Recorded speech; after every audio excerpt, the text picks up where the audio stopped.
Alright guys, I'm live. Welcome back to the live show. This is a little live show I do every week. I do a little bit of tech news. I got a couple articles today on stuff that's still on sale from Black Friday that's been on sale for the past week or so. Then we're going to get into some Q&A after that, or some of the comments that's been left on my videos for the past week. We'll see how that goes. It's kind of slow on the releases for the week for new hardware or whatnot. So I got a couple pieces of hardware that's still on sale. You know, my channel is pretty well based on the budget stuff, so I figured the stuff that's still on sale would be pretty relevant to the channel. You guys may enjoy because it would save you $1 or $2, hopefully. I'm trying to get my comments figured out here, and to see how I get them set up to where I can see the last few comments that came in, but for some reason YouTube ain't wanting to show me that for some reason. But I'll do the best I can with answering them comments. I guess the first thing up on today would be the MSI 5700 XT graphics card is only for $349. By the way, just to let you all know, if you don't know by now, I do enjoy me a cold beer while I do the live stream here. I hope you all don't take offense to that. If you want to, crack you open one and enjoy one with me.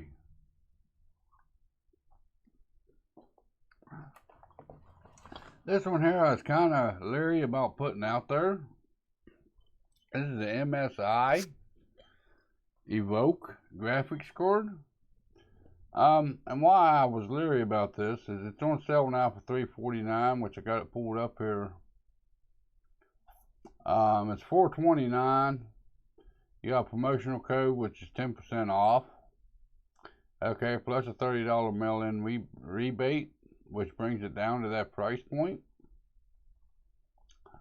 You know, it's your standard RX 5700 XT, DirectX 12, PCI Express 4.0, which really don't mean nothing. 8 gigs of RAM. It does come with a few free game and Xbox Game Pass if you're into all that. But why I was leery about even mentioning this deal is this card ain't getting very good reviews. You know, if you look at the guys that's got it, you know, I think he pronounces his name's Greg Salazar, I believe is the way you pronounce it. You know, if you look at his review on this thing, it runs a little hot and a little loud, and the cord just ain't up to snuff. But still, yeah, it's a pretty good deal for $349 for 5700 XT. This is the Evoke model, and the way it looks, I don't know. I mean, you'd have to really like the way it looks to really want this in your system.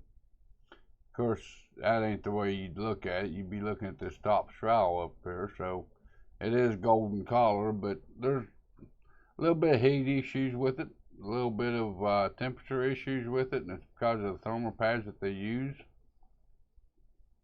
So before pulling the trigger on this deal, or what would be a deal, sounds like it'd be a good deal for $350. You know, you may want to do some research on this card and see what others have to say about it. On Newegg, it's got 3 eggs out of 5. It's only 20 reviews, but still, yet I think it would be. You definitely want to do your research on it before buying the card, even at $349. You know, like I said, you know, Greg over there, he's got a pretty good review on it, and there's a couple other ones I've seen. I can't recall the channels right now. But you may want to check it out and see what other people are saying about this card, because it ain't getting a very good review. I think that's why they're offering such a rebate on it and whatnot. But there's that deal if that's the kind of card you're just looking for. You know, it's good. Great 1080p gamer, or even a 1440p, some light 1440p, it'd probably be good. Tom, that comes from Tom's Hardware, which will be in the description below if you want to actually read through the article yourself. And the second deal I got for today is also through Tom's Hardware, which it's a pretty good deal. But that's the RX 5700 XT. The next thing I'd like to talk about is the Samsung 860 QVO 1TB SSD, still on sale for $87. Samsung is a very reputable manufacturer of SSDs. I stand behind them. I enjoy using them. I've never had a problem with any of the stuff. It is a SATA drive. It goes through SATA connection. SATA 3, which is 6 gigabytes. So you're still only looking at, let's see here, what is it, 500 and, level of performance read and write. Your reads would be up to 550 megabits, and your writes is 520 megabits, which is still pretty good. It still does what you need it to do. But with NVMe out, you know, it's pretty slow compared to what you get with them.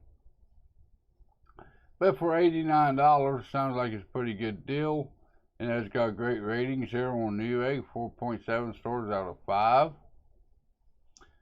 You know, they say it's a leftover sale from Black Friday, Cyber Monday, whatever you want to call it. And of course, it's about the same price about it anywhere you go. Even Best Buy's got it for $89.99. Tiger Direct got it for $89.99. Buy it direct from Samsung for $89.99. But Amazon's got it for $87.99. Now, 1TB SSD, even if it is a SATA 3 drive, it's pretty good at 8 cents per gig. Here's the listing for it. Like I said, they'll be in the description if you'd like to go check them out and if you'd like to buy one.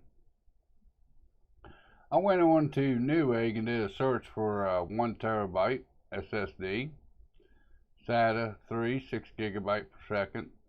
I don't know why they got it listed as a SATA 6 gigabit per second right there. But, and to get something that's that reasonably in price, and you got the silicone power, which they're supposed to be pretty good. I've never used a silicone power drive, but they're supposed to be pretty good drives. They were offering a 1TB for $85, which is 14% savings on sale. Pioneer, I've never used any of their drives. I can't stand behind their drives. They got 1TB for $85, which is about 35% savings. They're normally $130, $131. Western Digital, I like their products. They have a 1TB for $87.99. That's supposed to be on sale for 32% off. This one here, Numix RAM, 1TB. I've never heard of that company. I don't know nothing about their company. They're running about $90 a piece. HP's got a S700. It's got very, very poor ratings on it for $90. But so that Samsung would be a very good deal if that's something you'd be interested in, or something you're looking for. 1TB, $87. You know, like I said, you know, the region rates is SATA 3, so you ain't gonna get much over the 550 and the 520 megabytes. Unless you go with an NVMe, which is a lot faster drive. But you know, it's a pretty good deal. Evo, the Evo series makes, or the Samsung, they make a very good drive. I don't believe that this is the Evo, which is a higher tier solid state drive, but it does pretty good. Like I said, you know, Samsung makes some of the best flash memory out there. A lot of your RAM that you buy is made with Samsung dies. You know, so I think that's a pretty good deal. I don't know what it's running for regularly, but they say the list price is $129.99. So that's the two deals that I came up with this week. Like I said, you know, it's been pretty slow as far as anything new coming out this week. Nothing new really came out or dropped this week. So really ain't no new hardware to report on this week. So them was kind of a fillers I found. And I figured I'd throw them in there, you know, because my channel is based around the budget or the lower price systems, you know, if you want to get a gaming system up and going. And of course, a lot of that's going to come from sales like these. So I thought it'd be interesting to talk about today. If you follow me on Instagram or Twitter, you know I ordered the 2700, or yeah, the Ryzen 7 2700 on Black Friday, which I did get that installed this morning, and it's actually in my system running. I also got my new RAM put in.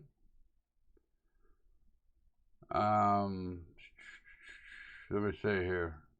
See if I can show this without giving away my personal information. There's the G-Skill Ripjaw 5 series, 32 gigs, running at 3200 speeds that I ordered on Black Friday. The Ryzen 7 2700 8-core processor that I ordered on Black Friday. I got both of them on pretty good deals on Black Friday, so I ordered them for my system. If you've seen any of my other videos or you've seen my live shows, you know I've talked about how that 4-core 8-thread processor and the 16 gigs of RAM ain't really standing up to my standards, you know. I thought that it was my internet speeds that was causing me not to be able to game and stream at the same time, but I was wrong. It was actually my processor holding me back. It was hitting 100%, just doing this talking head stream instead of gaming and streaming. I did a little bit of playing around with it today and had done some testing. And with the 2700, I'm actually able to do some decent gameplay and streaming at the same time. Which, because I ordered that 2700, it actually comes with Borderlands 3 because I ordered through Newegg. So maybe that's something I'll start doing, is doing some streaming and gameplay at the same time. It kind of get me back into what I enjoy doing, which is gaming, which I don't really make time for, but you know, if it helps the channel out and it'll help get some content out on the channel, maybe it's something I'll consider. But I got the upgrades done this morning. I was lucky to get my system put back together. I got it put back together. I haven't done a whole lot of testing on it. I'm running the RAM at the stock speed of 2133 right now. Like I said, you know, I did it before I started streaming. I was doing a video on it, which will be coming out on Wednesday. You know, putting the processor in and upgrading my RAM. But yeah, I wanted to, you know, I haven't had a whole lot of time to test the stability of it, test the overclocking abilities of it yet. The B450 chipset, it may be leading into somewhat of a limitation on my overclock ability on the 2700, but I will dive into that as well. That'll probably be next week's video. I'm not too sure on that. So yeah, that's where that kind of stands. And other tech news, there's a little YouTuber out there. It's called Dave's Techway. The guy's name's Dave. He's a little off his rocker. He's a little out there a little bit. But he had some good news this week. He hit 200 subscribers, which seems like it was just yesterday he hit 100 subscribers, which, it wasn't too far off. But anyways, he's thankful for all the 200 subscribers he's got. That means 200 people out there is interested in what he's doing out here on YouTube, and he wanted to thank them all. You know, he's trying to grow the channel as best as he can and figure out how to grow the channel. There's a big learning curve into doing this. But he just wants to thank everybody that has subscribed to his channel, and yeah, we're gonna get the channel up and going. Or hopefully we're gonna get it up and going. I guess the next thing would be to jump into the comments, which I thought I had more comments than what I've got, but it don't look like I do.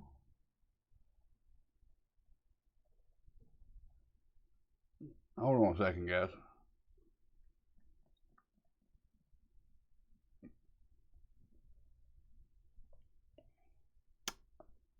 All right. We've got Low Nut 3 days ago. He said, XMP works fine for me, but gives me blue screens of death. So I had to manually bump up the voltage to 1.35 because the XMP just didn't do it. They said it does, but no. Corsair said that their RSM, I think it's supposed to be RAM, it's supposed to be an A instead of an S, is not guaranteed to work with stated speeds with Ryzen systems. Well, you know, a lot of the RAM companies is using this as a default reason for their RAM not working with AMD. If you're watching this, Low Nut, which I'll type back to you here, but I'd like to know if your RAM kit was actually on the QVL or not. I go by them QVLs a lot because they're supposed to be RAM that's tested with the motherboards to make sure they're compatible with the motherboards. And I'm just wondering if they actually test this RAM or if they just throw them up on the website and say that they're compatible or not. You know, like I said, you know, a lot of manufacturers, I'm not affiliated with any manufacturers. And even if I was, I'm still going to put the truth out there on the internet. And of course, Corsair says that their RAMs are not guaranteed to work. They all say they are not guaranteed to work with Ryzen systems. It's kind of a loophole, kind of gives them a big way out of not doing the job and making sure that they're compatible, which I think a lot of them is messing up by doing this because Ryzen right now is the big thing. Everybody's wanting a Ryzen system. Why wouldn't you make sure your RAM's compatible with the, you know, where the market share is at for right now? You know, it's been with AMD for the last couple of years. By now, these RAM manufacturers should be making sure that the RAM's compatible. But it is what it is. But I want to thank you for the comment and watching the video. That was on how to overclock your RAM on the Gigabyte B450M DS3H motherboard. That was the video that he commented on. I want to thank you for watching and thank you for the comment. We got one here 3 days ago from Diamond Gampics, Gamics. Here at the top, he just put a heart and a thumbs up. Take it he enjoyed how to set up the new gaming computer build. I want to thank you for that. Appreciate you watching. There was also one I answered last week about a motherboard being compatible with the Ryzen 3000. Right there it is. David O, he actually got back to me. I said it should be by now. I would check with the manufacturer, the seller, to make sure that it's got the 3000 compatible BIOS on it. He says he went to Micro Center today and get my 3600, and they said if the box has a sticker that says Ryzen 3000 ready, then it has the right BIOS on it. And again, you know, guys, Ryzen 3000 has been out for quite a while now, so most motherboards are selling with the Ryzen 3000 BIOS on them, but you definitely want to make sure. And when you order online from Newegg or Amazon or places like that, you know, it's a lot of motherboard pictures to be taken to make sure that they have that Ryzen 3000 ready sticker on them. When you order online, you know, I'd ask them, drop the question, you know, hey, does this motherboard come with the right BIOS for the 3000 series processor? Because like I said, you know, it's a lot of motherboards to take pictures of and to repost it all. So yeah, that would be the best way to do it, you know, or go to a retailer and ask them, you know, ask before you buy it. But that sounds pretty common. You know, it's pretty well the way the industry goes, especially with Ryzen. I don't know why Ryzen's so picky about the RAM anyways, but it is what it is. It's the nature of the beast, I guess we'll call it for the day. But anyways, guys, I know it's only been 20-some minutes or so for today. I'm still working on that upgrade video for my personal rig, putting in that 2700 and a new RAM into it. I need to get back on to working on that video and to get it uploaded, and I still want to do some testing on it, make sure it's good and stable. I was curious if I was even going to be able to do this live stream today because of it. I didn't know if I was going to even get my system put back together all the way before the live stream. But I made it. I'm here. I'm live. But I'm going to get out here for the day, guys. So if you like this kind of content, you like budget builds, you like saving money while you're trying to build a gaming computer, you know, give me a thumbs up. If you liked the video, give me a thumbs up. If you didn't, give me a thumbs down. If you have any questions, comments, or concerns, leave them in the comments below. I'll cover them next week for you. And I'll also type back to them. I'm still a small channel, so I'm still able to do so. If you haven't already, make sure you hit that subscribe button, turn on that notification bell, that way you'll know the next time I put out a video or I go live here on YouTube. Until then, enjoy your cold beer, relax, enjoy your weekend, have a good day, and I'll see you in the next video or the next live stream.